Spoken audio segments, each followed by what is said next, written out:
Hello everyone, I am Dr. Dhruvajuti Mondol and my channel name is Topics in Chemistry. Please subscribe my channel.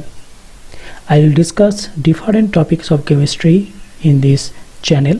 So please subscribe my channel to get latest notification. Hello, আজকে আমরা যে চ্যাপ্টারটা সম্বন্ধে জানবো সেটা হচ্ছে conductance. Conductance মানে হচ্ছে পরিবাহিতা, ঠিক আছে। তো আমরা কিছু জেনারেল ইন্ট্রোডাকশন জানবো এর সম্বন্ধে। যেমন তোমরা কিছু জিনিস জানো, যেমন চার্জ অফ অ্যান ইলেকট্রন। একটা ইলেকট্রনের চার্জ হচ্ছে -1.602 × 10⁻⁹ কুলম। তোমরা একটা জিনিস আগে জেনেছো, সেটা হচ্ছে charge of 1 mole of electron that is equal to 1 faraday. আর তোমরা এটাও জানো যে 1 coulomb is equal to 1 ampere into 1 second. এবার আমরা জানবো যে কীরকম টাইপের পরিবাহী হয়। পরিবাহী মানে আমরা জানি যেসব পদার্থের মধ্য দিয়ে তড়িৎ প্রবাহিত হতে পারে তাকে আমরা জানি তড়িৎ পরিবাহী বলা হয়। তো তড়িৎ পরিবাহী সাধারণত আমরা দেখি 3 রকম টাইপের তড়িৎ পরিবাহী হতে পারে। একটা হচ্ছে মেটালের মধ্যে খুব ইজিলি তোমরা জানো সেখানে তড়িৎ পরিবহন করতে পারে মেটাল। আর একটা হতে পারে নন মেটাল, আর একটা হতে পারে ইলেকট্রোলাইট। মেটালের এক্সাম্পল আমরা যদি দেখি, যেমন কপার, গোল্ড, আয়রন, এগুলো সব হচ্ছে মেটালের এক্সাম্পল। এরা হচ্ছে খুব ভালো হচ্ছে তড়িৎ পরিবাহী। কেন এরা খুব ভালো তড়িৎ পরিবাহী? তার মধ্যে এটা তোমরা একটু হায়ার ক্লাসে জানবে যে এর মধ্যে অ্যাকচুয়ালি যদি আমরা দেখি যে এটা হচ্ছে ভ্যালেন্স ব্যান্ড, এটা হচ্ছে কন্ডাক্ট্যান্স ব্যান্ড। এই মধ্যে এই দুটো ব্যান্ডের মধ্যে এনার্জি গ্যাপ খুবই কম, এই যে ইলেকট্রন খুব ইজিলি এখান থেকে এখানে ফ্লো করতে পারে, ঠিক আছে। ভ্যালেন্স ব্যান্ড এবং কন্ডাক্ট্যান্সের মধ্যে এনার্জি গ্যাপ খুব কম হওয়ার জন্য ইলেকট্রন ফ্লো করতে পারে এবং তারা খুব ভালো তড়িৎ পরিবাহী হয়। অনেক সময় দেখা যায় যে মেটালের ক্ষেত্রে এরা ওভারল্যাপিংও হয়, তার জন্য এরা খুব ভালো তড়িৎ পরিবাহী হয়। নন মেটালের কিছু এক্সাম্পল যেমন দেখতে পাচ্ছ যে গ্রাফাইট একটা খুব ভালো একটা নন মেটালের এক্সাম্পল যারা তড়িৎ পরিবহন করতে পারে। তোমরা জানো গ্যাস কার্বন একটা খুব ভালো নন মেটাল যেটা তড়িৎ পরিবহন করতে পারে, ঠিক আছে। আর একটা হচ্ছে ইলেকট্রোলাইটের মধ্যে তোমরা জানো যে এক্সাম্পল হচ্ছে aqua solution of NaCl, KCl, এগুলো হচ্ছে কিছু এক্সাম্পল। HCl মানে যেগুলো হচ্ছে খুব ভালো ইলেকট্রোলাইট, তারা সলিউশনে গিয়ে তোমরা জানো তারা আয়নে ভেঙে যায় এবং সেই আয়নগুলো অ্যাকচুয়ালি তড়িৎ পরিবহন করতে সহায়তা করে। তো এইগুলো হচ্ছে কিছু এক্সাম্পল, তারা হচ্ছে তড়িৎ পরিবাহী। আর তোমরা জানো নন কন্ডাক্টর অফ ইলেকট্রিসিটি কিছু হতে পারে। নন কন্ডাক্টর মানে যারা তড়িৎ অপরিবাহী, অর্থাৎ যে সমস্ত পদার্থের মধ্য দিয়ে তড়িৎ প্রবাহিত হতে পারে না তারা হচ্ছে তড়িৎ অপরিবাহী, নন কন্ডাক্টর। যেমন তুমি এক্সাম্পল তোমরা জানো যে এক্সাম্পল হচ্ছে একটা হচ্ছে উড, আমরা যে কাঠ কনসিডার করি, কাঠ, পেপার, এগুলো কিন্তু হচ্ছে তড়িৎ অপরিবাহী পদার্থ। এবার আমরা চলে আসবো মেন চ্যাপ্টারের মধ্যে, সেটা হচ্ছে ইলেকট্রোলাইট। তোমরা জানো যে ইলেকট্রোলাইট হচ্ছে মানে হচ্ছে তড়িৎ বিশ্লেষ্য পদার্থ। এবং তড়িৎ বিশ্লেষ্য পদার্থের সংজ্ঞা কি, ডেফিনেশন হচ্ছে যে সমস্ত পদার্থ জলে বা উপযুক্ত দ্রাবকে দ্রবীভূত অবস্থায় তড়িৎ পরিবহন করে এবং বিয়োজিত হয়ে নতুন পদার্থ তৈরি করে, সেই সমস্ত পদার্থকে তড়িৎ বিশ্লেষ্য পদার্থ বলে। এবং এর কিছু এক্সাম্পল আমরা দেখতে পাচ্ছ যে দেওয়া হয়েছে এখানে। সোডিয়াম ক্লোরাইড একটা এক্সাম্পল, HCl একটা example, KCl example, H2SO4, KOH, এরকম অনেক এক্সাম্পল হয় ইলেকট্রোলাইটে। তো এখানে কি বলছে, এখানে ডেফিনেশনে বলছে, দেখো কি বললাম, যে তারা বিয়োজিত হয়ে নতুন পদার্থ উৎপন্ন করে এবং সেগুলো কি, তারা হচ্ছে আয়ন। যেমন NaCl যদি কনসিডার করো, NaCl যখন জলে দ্রবীভূত করা হয় তখন Na+ এবং Cl- তৈরি করে। তাই এইগুলো হচ্ছে নতুন পদার্থ এবং এইগুলোই কিন্তু ইলেকট্রিসিটিকে বহন করে, ঠিক আছে। তো এরা হচ্ছে ইলেকট্রোলাইটের এক্সাম্পল। এবার তুমি জানো যে ইলেকট্রোলাইট দুরকম টাইপের হয়, একটা হচ্ছে স্ট্রং ইলেকট্রোলাইট আর একটা হচ্ছে উইক ইলেকট্রোলাইট। স্ট্রং ইলেকট্রোলাইটের এক্সাম্পল কি, HCl, NaCl, KOH, এরা সব হচ্ছে স্ট্রং ইলেকট্রোলাইটের এক্সাম্পল। কেন এদেরকে স্ট্রং ইলেকট্রোলাইট বলা হয়? কারণ যখন আমি এদেরকে জলে দ্রবীভূত করব তখন এদের কমপ্লিট ডিসোসিয়েশন হবে, অর্থাৎ তারা সম্পূর্ণভাবে ভেঙে যাবে এবং 100% ডিসোসিয়েশন, অলমোস্ট 100% ডিসোসিয়েশন হয়ে তারা আয়ন তৈরি করবে। অর্থাৎ তুমি যদি HCl নাও, সে সলিউশনে গিয়ে দেখা যাবে সে পুরোভাবে ভেঙে গিয়ে H+ এবং Cl- তৈরি করলো।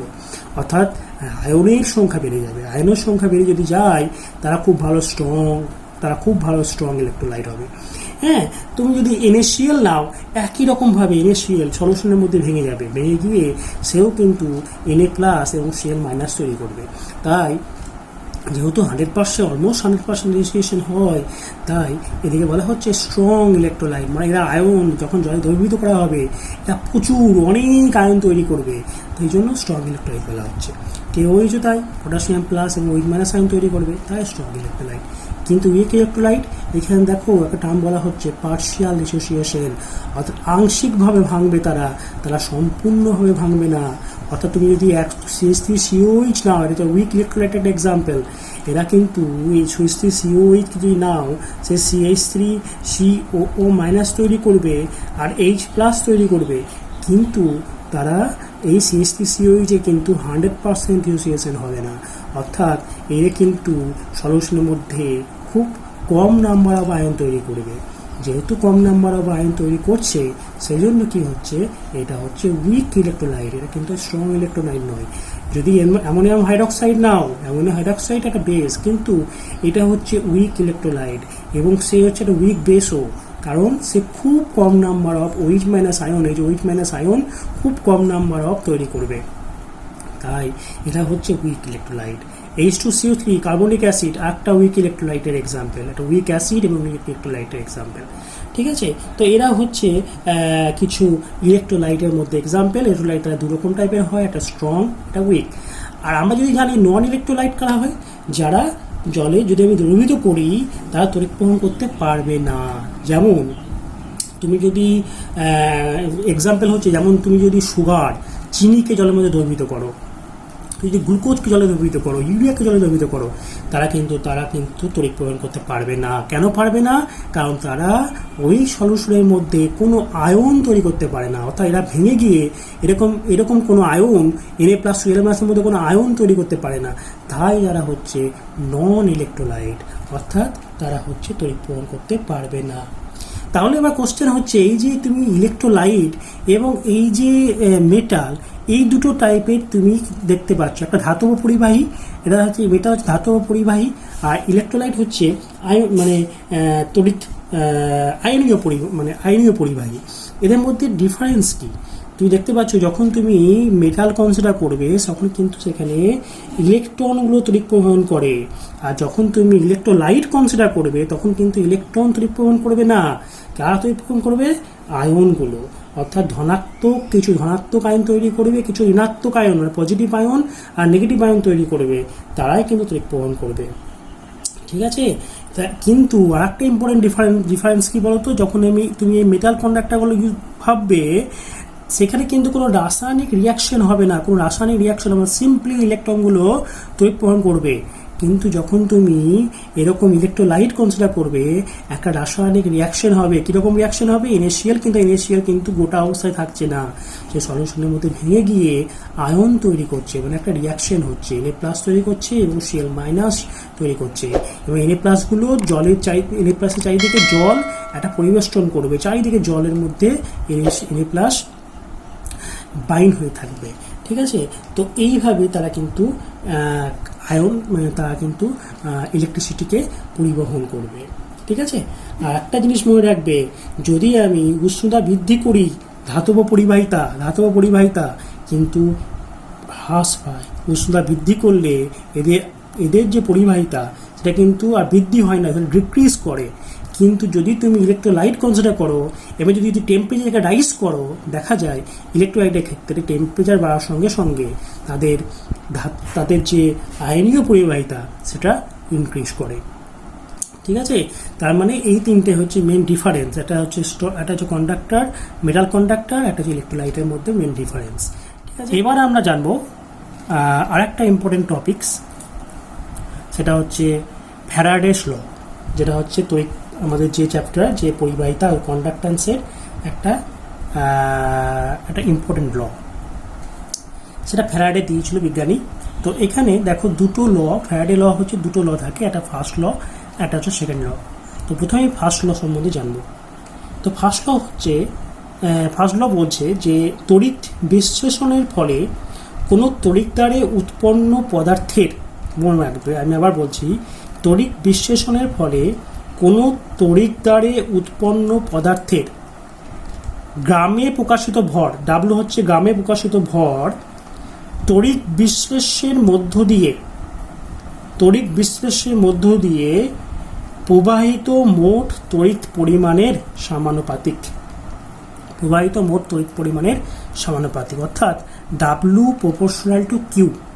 ঠিক আছে, ডাব্লু হচ্ছে উৎপন্ন পদার্থ, আর কিউ হচ্ছে আমি ওই তড়িৎ বিশ্লেষণের মধ্য দিয়ে এত পরিমাণ তড়িৎ পাঠিয়েছি, কিউ পরিমাণ তড়িৎ পাঠিয়েছি। ঠিক আছে, তা ডাব্লু প্রপোর্শনাল টু কিউ। তার মানে তুমি একটা প্রপোর্শনালিটি কনস্ট্যান্ট রাখবে, তো W is equal to Z Q.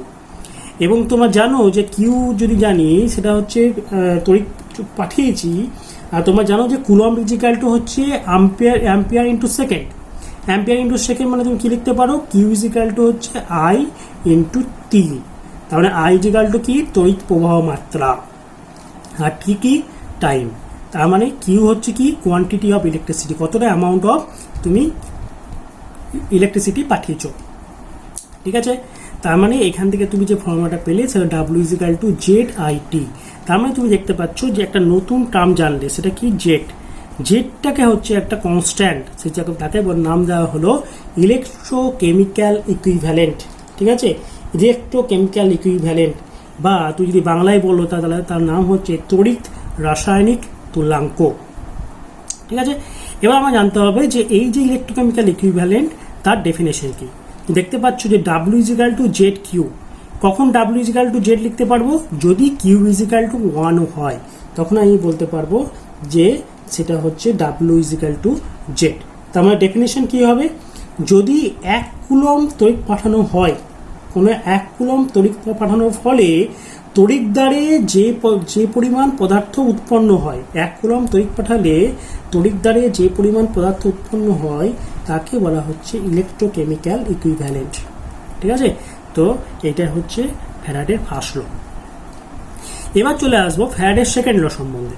ফ্যারাডের second law বলছে যে বিভিন্ন তড়িৎ বিশ্লেষ্য পদার্থের মধ্য দিয়ে যদি একই পরিমাণ তড়িৎ পাঠানো হয়, তবে বিভিন্ন তড়িৎ দ্বারে উৎপন্ন পদার্থের পরিমাণ নিজ তার যে রাসায়নিক তুল্যাঙ্ক, ঠিক আছে, মানে উৎপন্ন পদার্থের পরিমাণ তার রাসায়নিক তুল্যাঙ্কের সমানুপাতিক হবে। ঠিক আছে, তার মানে তুমি বলতে পারছো যে ডাব্লু এখানে হচ্ছে সেই উৎপন্ন পদার্থের পরিমাণ, ই হচ্ছে ওই পদার্থের রাসায়নিক তুল্যাঙ্ক, যাকে বলা হয় কেমিক্যাল ইকুইভ্যালেন্ট। তা ডাব্লু প্রপোর্শনাল টু হচ্ছে ইউ। তার মানে W by U is equal to হচ্ছে কনস্ট্যান্ট। তার মানে তুমি দেখতে পাচ্ছ, তুমি লিখতে পারো যে W1 by E1 is equal to হচ্ছে W2 বাই E2, ঠিক আছে, W1 by W2 is equal to E1 by E2, যে কোনো জিনিস লিখতে পারো। তার মানে বলতে পারছো W1 হচ্ছে একটা পদার্থের উৎপন্ন পদার্থের পরিমাণ, W2 হচ্ছে আর একটা পদার্থের তড়িৎ পদার্থে উৎপন্ন পদার্থের পরিমাণ, তার দুটো পদার্থের পরিমাণ তাদের রাসায়নিক তুল্যাঙ্কের সমানুপাতিক। তাহলে W1 by E1 is equal to W2 by E2, অর্থাৎ W by E is equal to হচ্ছে কনস্ট্যান্ট। তাহলে এইটাই হচ্ছে ফ্যারাডের সেকেন্ড ল। এবার কি করব, এই দুটো লকে, ফ্যারাডের ফার্স্ট ল এবং ফ্যারাডের সেকেন্ড ল, এই দুটো লকে আমরা কম্বাইন করবো। সো নেক্সট টপিক হচ্ছে combination of first and second law of Faraday. তার মানে এই ফার্স্ট ল থেকে কি পেলাম, দেখতেই পাচ্ছ, ফার্স্ট ল থেকে কি পেলাম, ডাব্লু প্রপোর্শনাল টু কিউ, তাহলে লিখলাম ডাব্লু প্রপোর্শনাল টু কিউ। আর সেকেন্ড ল থেকে কি পেলাম, W proportional to E, second law. ঠিক আছে, তাহলে আমি কি করবো, এই দুটো লকে কম্বাইন করবো। কম্বাইন করে লিখতে পারো কি, W proportional to Q into E, very simple. তার মানে তুমি লিখতে পারো W is equal to Q into E divided by F. তার মানে তুমি দেখতে পাচ্ছ 1 বাই এফ, এই ফ্যাক্টরটা আমি গুণ করেছি, এই ফ্যাক্টরটাকে বলা হচ্ছে একটা কনস্ট্যান্ট, এফটাকে নাম দেওয়া হলো ফ্যারাডে। ঠিক আছে, তাহলে এফ হচ্ছে একটা কনস্ট্যান্ট। এবার তুমি জানো যে Q is equal to coulomb is equal to ampere into second. তার মানে তুমি কি লিখতে পারো, ইটা এখানে নিয়ে এলে ডাব্লু কিউ জায়গায় কি লিখলে I into T divide by F. তার মানে তুমি কি ফর্মুলা পেলে E into I into T divide by 96500, সেটা হচ্ছে W for W is equal to কি লিখবে ই আই টি বাই 96500। এটাই হচ্ছে আমাদের দুটো ফ্যারাডের লকে যদি কম্বাইন করি তাহলে এই সূত্রটা পাই। এবার কোশ্চেন থাকে যে এই যে এফ পেলে সেটা কি, সেটা একটা কনস্ট্যান্ট বলেই দিলাম, তাহলে সেজন্য কোশ্চেন থাকতে পারে হোয়াট ইজ 1f। 1fটা কি হবে দেখো, এখানে তুমি দেখতেই পাচ্ছ যে এই যে সূত্রটা পেলে W is equal to Q E by F, W is equal to Q E by F, এই সূত্রটা দেখো এখানে কি বসাবে, লিখতে পারো যে F is equal to W into F is equal to Q into E by W, এটা লিখতে পারো। এবার কখন এফ ইজিক্যাল টু কিউ হবে, কখন এফ ইজিক্যাল টু কিউ হবে, যদি ডাব্লু ইজিক্যাল টু ই হয়। তুমি এখানে দেখতে পাচ্ছ যদি ডাব্লু ভ্যালুটা ইর সমান সমান হয় তাহলে বলতে পারবে যে এফ ইজিক্যাল টু কিউ হয়। ইটা তারপরে এখানে কি ই হচ্ছে কেমিক্যাল ইকুইভ্যালেন্ট, তারপরে ডেফিনেশনটা কি বলতে পারবো যে 1 গ্রাম তুল্যাঙ্ক পরিমাণ পদার্থ তড়িৎদ্বারে মুক্ত করার জন্য যে পরিমাণ কি লাগে, যে পরিমাণ আমাদের তড়িৎ লাগে, ঠিক আছে। 1 গ্রাম তুল্যাঙ্ক পরিমাণ পদার্থ তড়িৎদ্বারা উৎপন্ন করার জন্য যে পরিমাণ তড়িৎ লাগে তাকেই নাম দেওয়া হলো 1 ফ্যারাডে, ঠিক আছে। তাহলে এটাই হচ্ছে এর ডেফিনেশন।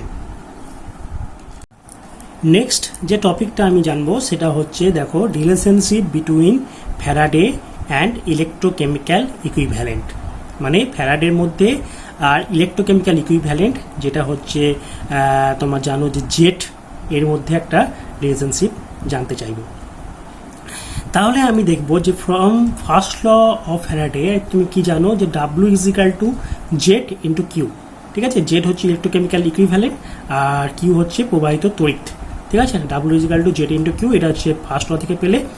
আর একটু আগে দেখালাম যে দুটো লকে যদি কম্বাইন করো তাহলে পাও W is equal to Q into E by F, এটা হচ্ছে দুটো ইকুয়েশন পেলে। এবার কি করবে, এই দুটো ইকুয়েশনকে তুমি সমান সমান করবে, ইকুয়াল করবে। তা কি লিখতে পারো যে Z into Q is equal to হচ্ছে Q into E by F, Q into E by F. তার মানে দেখতে পাচ্ছ কিউ কিউ কেটে গেল, তাই কি লিখতে পারো যে Z is equal to E by F. তার মানে কি লিখতে পারো যে E is equal to Z into F, E is equal to Z into F. তার মানে কি লিখতে পারো, ই মানে কি, ই মানে হচ্ছে মোলের রাসায়নিক তুল্যাঙ্ক কেমিক্যাল ইকুইভ্যালেন্ট, ই হচ্ছে কেমিক্যাল ইকুইভ্যালেন্ট। আর জেড কি, জেড হচ্ছে ইলেকট্রোকেমিক্যাল ইকুইভ্যালেন্ট, আর এফ হচ্ছে ফ্যারাডে। তার মানে তুমি কি লিখতে পারো যে রাসায়নিক তুল্যাঙ্ক ইজ ইকাল টু তড়িৎ রাসায়নিক তুল্যাঙ্ক ইন্টু 1 ফ্যারাডে, ঠিক আছে। Electrochemical equivalent is equal two chemical equivalent is equal two electrochemical equivalent into 1 F, 1 Faraday, ঠিক আছে। তো এটাই হচ্ছে relationship between Faraday and electrochemical equivalent. এবার আরেকটা জিনিস জানতে হবে, সেটা হচ্ছে কি relationship between electrochemical equivalent and chemical equivalent, relationship between chemical equivalent and electrochemical equivalent. অর্থাৎ আমি এবার রিলেশনশিপ জানবো ই আর জেডের মধ্যে, ঠিক আছে। তো ধরে নাও এ হচ্ছে একটা কম্পাউন্ড, আর একটা কম্পাউন্ড হচ্ছে বি। এবার তাদের মধ্যে আমি কিউ পরিমাণ আমি ইলেকট্রিসিটি পাঠালাম, ঠিক আছে। তা দুজনের মধ্যে আমি একই অ্যামাউন্টে ইলেকট্রিসিটি পাঠিয়েছি, কিউ অ্যামাউন্ট। এবার যদি কিউ অ্যামাউন্ট ইলেকট্রিসিটি পাঠাই তাহলে W1 হচ্ছে যে যেটা পদার্থ তৈরি হবে, W1 পদার্থ তৈরি হবে, তাহলে W1 A তৈরি হলো আর W2 B তৈরি হলো।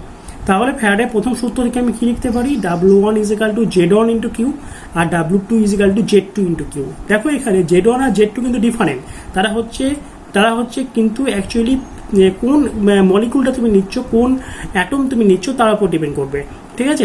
তার মানে তারা সাবস্ট্যান্সের উপর ডিপেন্ড করে, ঠিক আছে। Z1 হচ্ছে ইলেকট্রোকেমিক্যাল ইকুইভ্যালেন্ট অফ এ আর Z2 হচ্ছে ইলেকট্রোকেমিক্যাল ইকুইভ্যালেন্ট অফ বি। এবার আমি কি করতে পারি, যে লিখতে পারি W1 by W2 is equal to Z1 Q by Z2 Q, that is equal to Z1 by Z2, that is equal to 1, equation number 1। W1 by W2 is equal to Z1 by Z2। আর একটা তুমি কি জিনিস জানো, second law থেকে একটু আগে বললাম যে সেকেন্ড ল অফ ফ্যারাডে থেকে কি জানো, যে W1 by W2 is equal to E1 by E2, W proportional to E আমি বলেইছিলাম, W1 by W2 is equal to E1 by E2। তার মানে এই দুটো ইকুয়েশনকে এবার সমান সমান করে দাও, কি পাবে, Z1 by Z2 is equal to E1 by E2। তার মানে ই প্রপোর্শনাল টু জেড, অর্থাৎ কোনো মৌলের তড়িৎ রাসায়নিক তুল্যাঙ্ক মানে জেড তার রাসায়নিক তুল্যাঙ্কের সমানুপাতিক, অর্থাৎ Z proportional to E or equally E proportional to Z, মানে রাসায়নিক তুল্যাঙ্ক তড়িৎ রাসায়নিক তুল্যাঙ্কের সমানুপাতিক। ঠিক আছে, তো এটাই হচ্ছে relationship between chemical equivalent and electrochemical. Thank you. Finally, my request to my students, please subscribe my channel. Thank you.